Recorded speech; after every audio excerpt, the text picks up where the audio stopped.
বছর ধরে যখন ফ্যাসিবাদী শাসনের নিপীড়ন বাংলাদেশকে জর্জরিত করে ফেলেছিল, সেই সময় বাংলাদেশ জামায়াতে ইসলামীর নেতৃবৃন্দ, তার কর্মীরা জীবন বাজি রেখে লড়াই করেছেন, গণতান্ত্রিক সংগ্রামে অংশগ্রহণ করেছেন। বিচারিক এবং বিচারিক প্রক্রিয়ার বাইরে বিচার বহির্ভূতভাবে আপনাদের কর্মীরা, আপনাদের নেতৃবৃন্দ নিপীড়নের শিকার হয়েছেন, অত্যাচারের শিকার হয়েছেন। তারপরে আপনারা সাহসিকতার সঙ্গে তা মোকাবেলা করেছেন, সেই সংগ্রামে অংশগ্রহণ করেছেন। সেই জন্য আপনাদেরকে অভিনন্দন।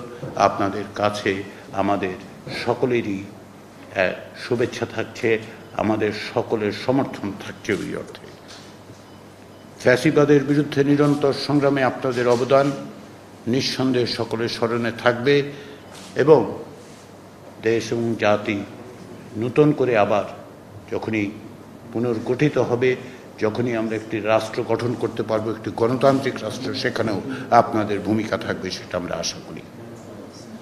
24-এর গণ অভ্যুত্থানের সময় আপনাদের কর্মীরা সাহসিকতার সঙ্গে গণ অভ্যুত্থানে অংশগ্রহণ করেছেন, প্রাণ দিয়েছেন।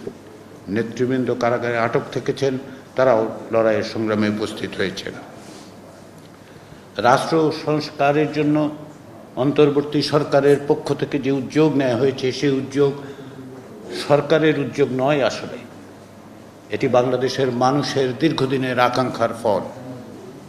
তারই অংশ হিসেবে অন্তর্বর্তী সরকারের পক্ষ থেকে উদ্যোগ নেওয়া হয়েছে। রাষ্ট্র সংস্কারের প্রয়োজন এবং তাগিদ রাজনৈতিক দলের কাছ থেকে এসছে, জনসমাজের কাছে থেকে এসছে, ছাত্রদের কাছ থেকে এসেছে, সাধারণ মানুষের কাছ থেকে এসছে।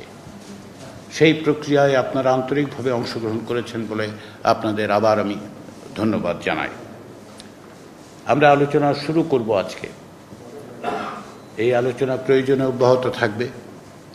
আমরা অত্যন্ত দ্রুততার সঙ্গে একটি জাতীয় সনদে উপনীত হতে চাই, কিন্তু একই সঙ্গে এটাও স্মরণ করা দরকার যে এক ঐতিহাসিক মুহূর্তে আমরা আছি।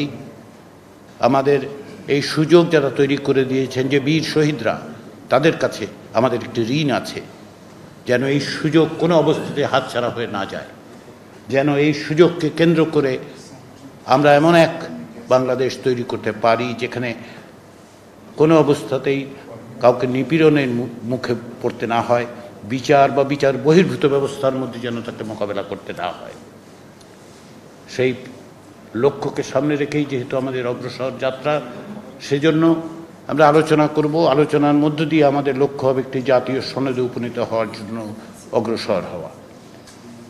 ফলে আমাদের দিক থেকে যেমন সময়ের চাপ আছে, তেমনি আমাদের একটি দায়িত্বও আছে, আমাদের প্রত্যেকের ঋণ আছে।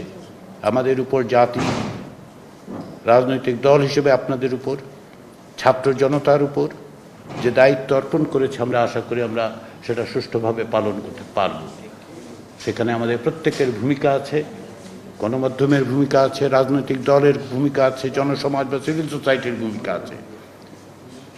সেই কাজে আপনাদের যে অংশগ্রহণ, সেটা নিঃসন্দেহে ধন্যবাদের যোগ্য। সেই আশা রেখেই আবার বলি যে এই প্রক্রিয়ার মধ্যে আমরা সকলে একত্রে আছি, সকলে মিলেই এই চেষ্টাটা আমরা করছি। এটা কোনো রাজনৈতিক দলের একক বিষয় নয়, কেবলমাত্র রাজনৈতিক দলেরও বিষয় নয়, সকলের বিষয়। জাতির আকাঙ্ক্ষাকে ধারণ করার জন্য আমাদের চেষ্টা।